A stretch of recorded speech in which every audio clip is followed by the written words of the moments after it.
video. Structure here is the cerebellum. Cerebellum. The two portions of the cerebrum are divided by a groove here. This deep groove is called the great longitudinal fissure between the two hemispheres of the cerebrum. We have another fissure which divides the cerebrum from the cerebellum. So just this indentation here, this division line, this would be the transverse fissure. Transverse fissure. The cerebrum is divided up into lobes, the same way that you divide up the bones of the skull, and they're named in the same fashion. So we have a frontal lobe, here on each side, parietal lobe, sides of the cerebrum. Parietal lobe, sorry. The temporal lobe, kind of stuck a little bit down underneath here. Temporal lobe. And the occipital lobe, which is the back portion of the cerebrum back here beneath the occipital bone. Occipital lobe. There's also a central fissure, which is a little difficult to see on a sheep's brain. It's a structure which is pretty remarkable on a human brain, but on a sheep's brain it's kind of indefinite. But basically it's a dividing line between the frontal lobe and the parietal lobe. I think on this brain our central fissure would be right along this groove, not as deep as the other fissures. This right here? Addition from the outside, we can see the pons and the medulla. I'm going to flip the brain over here so that we can see those structures on the lower portion here. Looking at an inferior view of the sheep's brain right now. The pons actually at this moment is partially covered by this flap of tissue right here, but these enlargements right here would be the region of the pons. Pons region. And just behind it, this other enlargement area right here until it turns into the spinal cord and continues on out.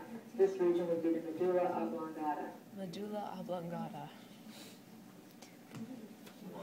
Okay, having located those external structures, we're now going to look at the internal structures. We're going to take a sagittal section, so you're going to cut your sheep's brain right down through the great longitudinal fissure. You're going to continue your incision right through the cerebellum and down through the spinal cord so that we fold the brain open into two halves. When you make this cut, you want to do it with a minimum amount of back and forth sawing that you can possibly do. Try to make the cut just a nice, sharp, smooth cut, one single cut if you possibly can. I've got a brain here that we have already open, and we'll take a look at the insides of this. So we're looking at an inferior view right now. I'll turn it back over to the superior view. It'll fall in half like this when you've made your cut. Okay, looking at the halves here, we can see that on the inside of the cerebellum, here's the cerebellum in the sagittal section. You can see that there's two kinds of material in the cerebellum. There's this darker outer gray matter, and then there's a branched pattern of white matter. The branching pattern of the white matter is called the arbor vitae. It means tree of life. Arbor The vitae. branching tree-like pattern. If we look more up into the regions of the cerebrum here, I'm actually going to switch hands on us here. This one might show better what I want to look at here. There are cavities in the cerebrum, in the brain. One of the cavities would be right here in this half. As we open up this opening, this is called the lateral ventricle. There are two lateral ventricles. Lateral There's one in ventricle. this hemisphere of the cerebrum. There's also one in the other hemisphere. The third ventricle then would be a region below this, which if I pull this apart a little bit in here, we can see some of this brownish material is actually within that other ventricle. So there's another cavity or another space right there where the probe is running. We've actually sectioned through the third ventricle, right through the center of it. So we have half of it in this hemisphere and the other half of it's over there. So it actually comes down and actually surrounds this entire region.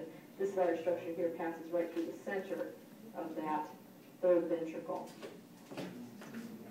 So if we keep following on down this direction, we'll come to the fourth ventricle. And the fourth ventricle is along this little channel right here. And as it turns into the cerebellum rather here, there's a little opening. And that other opening right in there, that extra little channel into there, would be the fourth ventricle. Fourth ventricle. Okay, going back up here, we'll look at the corpus callosum. I'm going to switch this back again. Look at this one, a little better here. Fast forward. Fast forwarding. Between these a little bit so that we can see. This shows it quite well, actually. Here's the corpus callosum, and then this white projection coming down here would be the fornix, and the lateral ventricle would be up inside there. We have an aqueduct of Sylvius, which connects from the third ventricle, this area down here, down to the fourth ventricle. It runs from out of the third ventricle, behind this large lump right here, we'll name that in just a minute, comes straight down through here, and this passageway up until the fourth ventricle. The entire passageway is called the aqueduct of Sylvius, or the cerebral aqueduct. Aqueduct of Sylvius. Not in your lab, man. Next to third and fourth ventricle. Never mind. Mammillary body is a structure which we can see from the outside as well. I'll go back and show you that on the outside view, but we can see internally here is a structure that's been sectioned in half right there. When we review through the cranial nerves on the outside, I'll show you again where it is on the outside. You can compare that location to this inside location for the mammillary body. The pineal body is quite a bit larger in sheep than it is in human relative to the proportional size of the brain. It's this other round structure right here. This is one half of it. We slice through it by making a sagittal section. Corpora quadrigemina actually means it's four bodies. Right. There are four structures that make up the corpora quadrigemina. There are two superior colliculi and two inferior colliculi. Take From the the interior cerebrum view, what you do is you with one hand, take the cerebellum with the other hand. Okay, very gently flex the two apart. Okay, you should see basically two butts mooning you. Okay? Now each butt cheek, right? Okay. There's four of them essentially. That's why it's called quadrigemina. Corpora quadrigemina. The two on top are called the superior colliculi. The two on the bottom are called the inferior colliculi. Okay?